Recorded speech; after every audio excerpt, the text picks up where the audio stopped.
First and foremost, I'm excited for the month of December. We were off yesterday and practice will be elite. It will be physical, it will be tough because that's where my team is. As happy as I am for 7-1, there's another level that we need to reach, not only for my team, but I am challenging my fan base right now. Again, you got a team that's 7-1 who is prideful to wear this uniform, that is prideful to attend this university, and we're gonna be on national television on SEC Network this Thursday at 6 o'clock for the SEC versus ACC Challenge.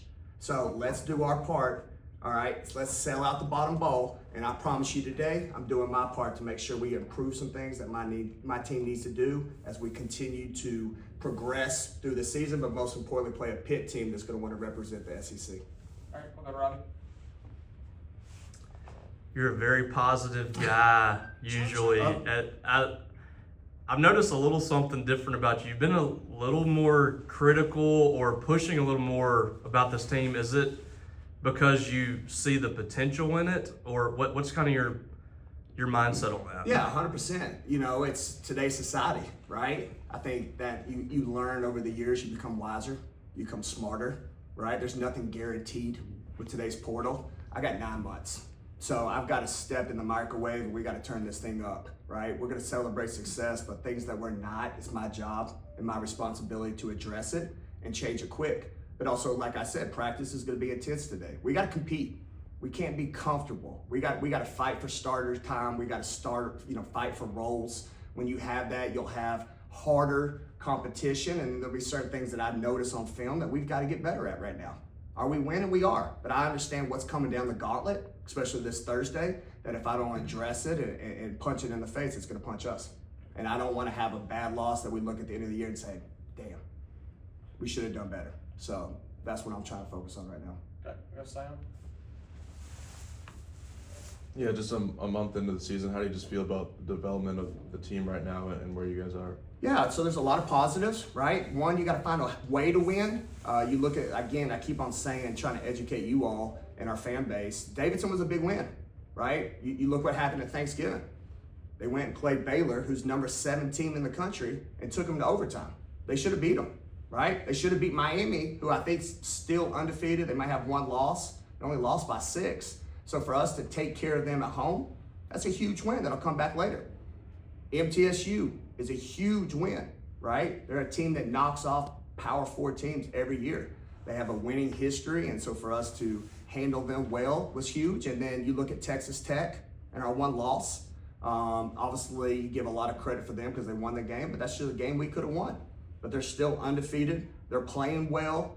They're kicking butt. So you want to reflect on, okay, who do we play and how we played? All right, so I'm happy with some of those wins, but like I said, my goals are not just to be average, it's to be great. And so that's what I'm trying to focus my team on right now. Our rebounding is god-awful, all right? It's fake numbers, right? Favor's phenomenal, but we're not hitting bodies, right? Today we'll be hitting bodies, all right? There's some other moments that we've got to be clear on strengths and weaknesses, right? There's turnovers that we can eliminate. You're not gonna totally go 0. These teams that we're playing right now, I think college basketball has changed, and women's basketball especially because of what's happened in the portal.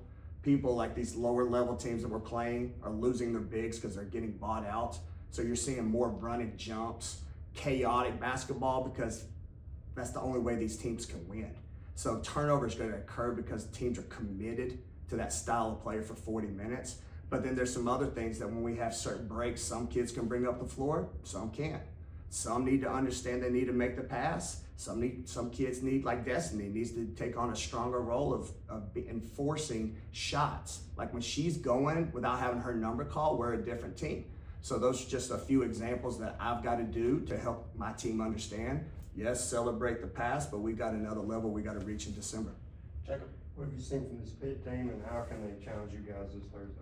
Yeah, I just think they're a multiple defensive team. Again, they play in the SEC. You look at their records last year against the top teams. They're committing to muck it up and make it ugly. They'll delay you with a 2-2-1. They can mix it up with a 1-2-2. They'll go back into a great 2-3 zone and hope you're stagnant and shoot quick shots and don't rebound. And then they're on misses, they'll play man. So you're not going to get a consistent flow, which if you look at our first games of the year in November. I'm excited because besides maybe MTSU, I don't think we've played anybody who's just played one way. You've had to think and process the game. So that's what this game will be. And again, that's why I'm challenging our fan base right now. I need you, right? December's a time for finals are coming up right now. Kids are trying to finish class, right? There's the human element of weather changing and all those variables. But like I said, when I've taken this job, I'll take anybody in the world here at the Hump with a packed out lower bowl. And that's what I'm asking our fan base to do, is give us that lift, because most of the times in the last 3 years I haven't played at home in December, and now you got a chance to watch a team that's getting better right in front of your eyes, a group of seniors who are on their third school who came here for the passion and energy for women's basketball, and then a great freshman class that I think is really playing well at this time. Cole. And kind of adding to that, I mean, having that level of support and, you know, maybe the SEC environment on a Thursday night against a big Power 4 team. Yeah. I mean, how much does that help you deliver, you know, not just in game and, you know, the X's and O's trying to win and, you know, and dominate an opponent, but also deliver on promises to the players that come to this program and, you know, have been sold on that sort of atmosphere to play in front of. Yeah, no, that's why I'm challenging right now with you all in the media. Is, again, just to your point, it's my responsibility to put a winning product on the floor. It's my responsibility to challenge us when we need to be challenged, right? But obviously my team understands too, if I challenge, we got to do our part. And I'm never promising wins. I want to make sure I clarify that. I'm promising you're going to get a team that plays hard, right? And like I've said though, if we play hard and take care of what we're going to do, then winning usually takes care of itself. And so that's what we're focused on. I've got a great group here, a great focus on retainment. I've talked to you all about the, 2 young ladies that we've signed, and then where our vision of this is going. So again, we want to be one of those upper SEC programs, but in order to do that, you got to win games like this and the ACC SEC Challenge to make your mark, and that's what I love about this game. Will this game defy your season? No, but it's a statement on SEC Network at home, all right, against a hungry Pitt team that they're also a lot of new players that they're trying to get better. They're 6-and-4 with a winning program. Their coach does a great job. So let's lace it up and be ready for a great war.